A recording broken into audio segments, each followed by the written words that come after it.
latest cantonment news updates, subscribe to CNT News and click bell icon to get regular updates.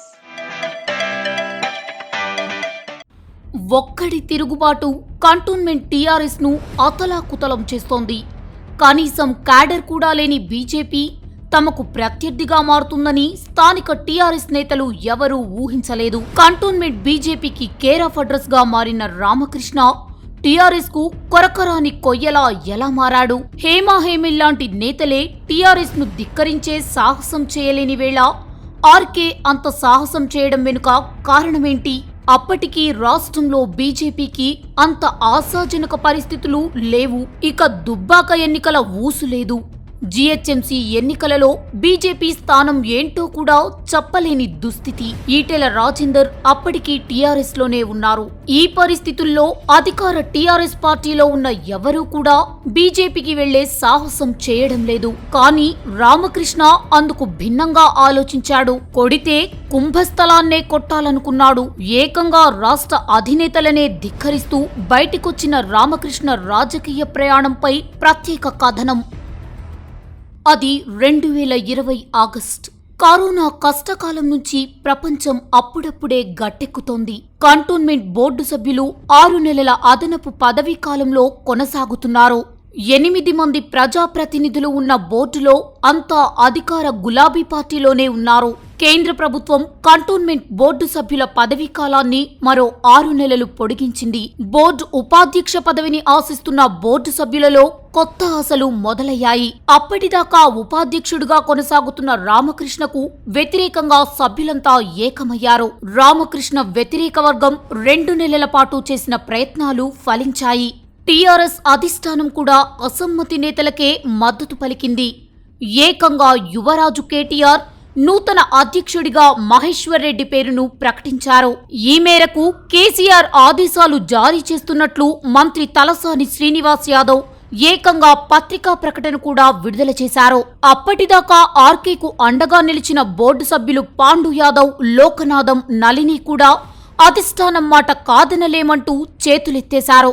ఇక రామకృష్ణ గద్దె దిగడమే ఖాయమనుకున్నారు అంతా. October 20న ఉపాధ్యక్షుడి మార్పు లాంఛనమే అన్నట్లుగా భావించారు. కానీ అక్కడే కంటోన్మెంట్ రాజకీయాలలో ఊహించని మార్పులు జరిగాయి. రామకృష్ణలో అంతర్మదనం మొదలైంది. 2015లో ఇండిపెండెంట్ గా గెలిచిన తన యుక్తితో ఏకంగా టీఆర్ఎస్ తరపున ఉపాధ్యక్షుడిగా ఎన్నికైన తనకు అసలు సవాలు ఎదురైంది. ఆదరించిన పార్టీయే తనను గద్దెదిగాలని ఆశిస్తోంది. రాష్ట్రంలో ఎదురులేని రాజకీయ శక్తిగా కొనసాగుతున్న టీఆర్ఎస్ ను ధిక్కరిస్తే తన భవిష్యత్తు ఏంటి? ఏ పార్టీలో చేరాలి? చుక్కాని లేని నావలా ప్రయాణిస్తున్న కాంగ్రెసా? వికాసమే లేని బీజేపీయా? ఎటూ తేల్చుకోలేని అగమ్య పరిస్థితి. అప్పుడే రామకృష్ణ తన పోరాట పటిమకు పదును పెట్టాడు. ఏటికి ఎదురీదాలని నిర్ణయించుకున్నాడు. పరిణామం ఏదైనా సరే సవాలుగా స్వీకరించేందుకు సిద్ధమయ్యాడు. తాను టీఆర్ఎస్ కు రాజీనామా చేస్తున్నట్లుగా ప్రకటించి యావత్ కంటోన్మెంట్ ప్రజలను ఆశ్చర్యానికి గురిచేశాడు. ఏ పార్టీలో చేరేది త్వరలో ప్రకటిస్తానంటూ చెప్పారు. ఊహించని రీతిలో తిరుగుబాటుతో టీఆర్ఎస్ ఆత్మరక్షణలో పడింది. తనను ధిక్కరించిన రామకృష్ణను అవిశ్వాసం ద్వారా గద్దెదించాలని 7 బోర్డు సభ్యులను ఆదేశించింది. అనుకున్నట్లుగానే అవిశ్వాస తీర్మానం పెట్టేశారు. నూతన ఉపాధ్యక్షుడి ఎన్నికకు రంగం సిద్ధమైంది. అప్పుడే రామకృష్ణ మరోసారి తన మార్పును ప్రదర్శించాడు. హైకోర్టు ద్వారా ఉపాధ్యక్షుడి ఎన్నికను నిలిపివేయించాడు. తిరిగి తానే ఉపాధ్యక్షుడిగా కొనసాగారు. మరో నెలన్నర పాటు సాగిన హైడ్రామా అనంతరం డిసెంబర్ నెలాఖరిలో ఉపాధ్యక్ష పదవి నుంచి తప్పుకోవలసి వచ్చింది. రామకృష్ణ బీజేపీలో చేరేనాటికి కంటోన్మెంట్లో బీజేపీకి అంత బలం లేదు. చెప్పుకోదగ్గ స్థానంలో క్యాడర్ లేదు. ఉన్న కొద్దిపాటి లీడర్లు ఎవరికి వారే యమునా తీరే అన్నట్లుగా ఉంది. కొత్తగా పార్టీలో చేరిన తనకు ఆదరణ అంతంత మాత్రంగానే ఉంది. ఈ నేపథ్యంలో రామకృష్ణ కంటోన్మెంట్లో బీజేపీ బలోపేతంపై ప్రత్యేకంగా దృష్టి సారించారు. పార్టీ అధిష్టానానికి తన వ్యూహాన్ని వివరించారు. ఎవరూ ఊహించని రీతిలో అతి కొద్ది రోజులలోనే రామకృష్ణను రాష్ట్ర కమిటీ సభ్యుడిగా నియమించారు. దీంతో తనదైన శైలిలో కంటోన్మెంట్ బీజేపీ క్యాడర్ నిర్మాణంపై దృష్టి సారించారు రామకృష్ణ. అంతలోనే బోర్డు సభ్యుల పదవీ కాలం ముగియడంతో సివిలియన్ నామినేటెడ్ సభ్యుడి నియామకం కేంద్రంగా బీజేపీలో వర్గపోరు మొదలైంది. తనతో పాటే బీజేపీలో చేరిన బోర్డు మాజీ ఉపాధ్యక్షులు బానుకా నర్మదా మల్లికార్జున్, నెల రోజుల తరువాత బీజేపీలోనికి వచ్చిన జంపన ప్రతాప్లతో పాటు దాదాపు 10 మంది బీజేపీ నేతలు ఈ పదవికి పోటీ పడ్డారు. వలస నేతలకు పదవులు ఇవ్వొద్దంటూ బీజేపీలో ఓ వర్గం తీవ్రంగానే ప్రయత్నించింది. రామకృష్ణపై నమ్మకంతో పార్టీ అధిష్టానం ఆయనకే కీలకమైన నామినేటెడ్ పదవి అప్పచెప్పింది. ఇక పార్టీ అధిష్టానం ఇచ్చిన అవకాశాన్ని సద్వినియోగం చేసుకునే పనిలో పడ్డారు రామకృష్ణ. వార్డుల వారీగా అధ్యక్షులు, ప్రధాన కార్యకర్తలతో సమావేశాలు ఏర్పాటు చేశారు. అన్ని వార్డులలో, బస్తీలు, కాలనీలలో మౌలిక సదుపాయాలు కల్పించడంపై ప్రత్యేక దృష్టి సారించారు.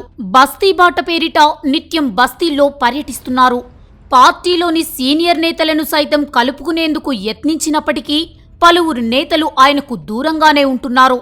అయినా కింద స్థాయి కార్యకర్తలతోనే కార్యక్రమాలు చేపడుతూ దూకుడు పెంచారు. టీఆర్ఎస్ ను వీడి బీజేపీలో చేరిన రామకృష్ణ సహజంగానే టీఆర్ఎస్ నేతలకు టార్గెట్ గా మారారు.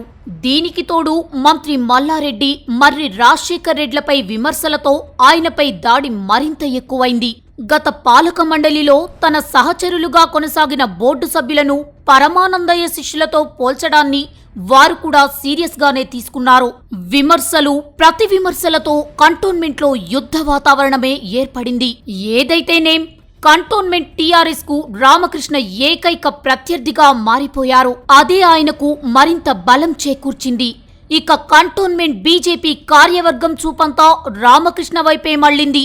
ఒక్కరిద్దరు సీనియర్ నేతల మినహా మెజారిటీ కార్యకర్తలు రామకృష్ణనే అనుసరిస్తున్నారు. రామకృష్ణ అండతో బీజేపీ కార్యకర్తలలో కొత్త ఉత్సాహం వచ్చింది. టీఆర్ఎస్ నేతలకు ధీటుగా ప్రతి సవాళ్లు విసురుతున్నారు.